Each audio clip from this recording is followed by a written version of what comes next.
بسم اللہ الرحمن الرحیم۔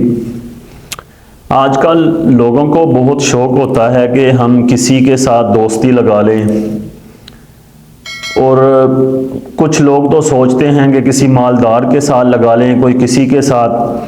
ایک حدیث پاک ہے کہ نبی کریم صلی اللہ علیہ وسلم نے فرمایا کہ تم دوستی دیکھ کر لگاؤ، یعنی اس کا دین دیکھو کہ اس کا دین کیا ہے، اس کے اخلاق کیا ہیں۔ اور ایک اور حدیث کے اندر نبی علیہ السلام نے فرمایا کہ بندہ اپنے دوست کے دین پر ہوتا ہے۔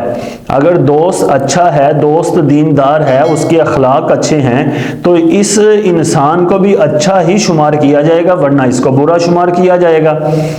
اور ایک حدیث ہے بخاری شریف کے اندر حدیث ہے کہ نبی کریم صلی اللہ علیہ وسلم نے فرمایا کہ انسان کے 3 دوست ہیں۔ ایک دوست ہے جو انسان کی روح نکلنے تک انسان کے ساتھ رہتا ہے، اور ایک دوست ایسا ہے جو انسان کے ساتھ قبر تک جاتا ہے، اور ایک دوست ہے جو انسان کے ساتھ محشر تک جاتا ہے۔ آگے خود ہی نبی کریم صلی اللہ علیہ وسلم نے ان تینوں دوستوں کی وضاحت فرما دی۔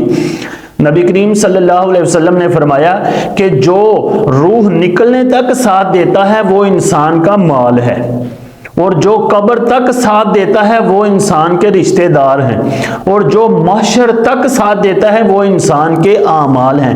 لہٰذا انسان کو چاہیے کہ ان تینوں کے ساتھ، یعنی چاہے مال ہو، چاہے رشتہ دار ہو، چاہے اعمال ہو، سب سے زیادہ اپنے اعمال کا خیال کرے، کیونکہ اس نے محشر تک دوستی نبھانی ہے۔ اگر اچھے اعمال ہوئے تو وہ جنت میں لے جائیں گے، اگر برے ہوئے تو پھر الامان الحفیظ جہنم میں لے جائیں گے۔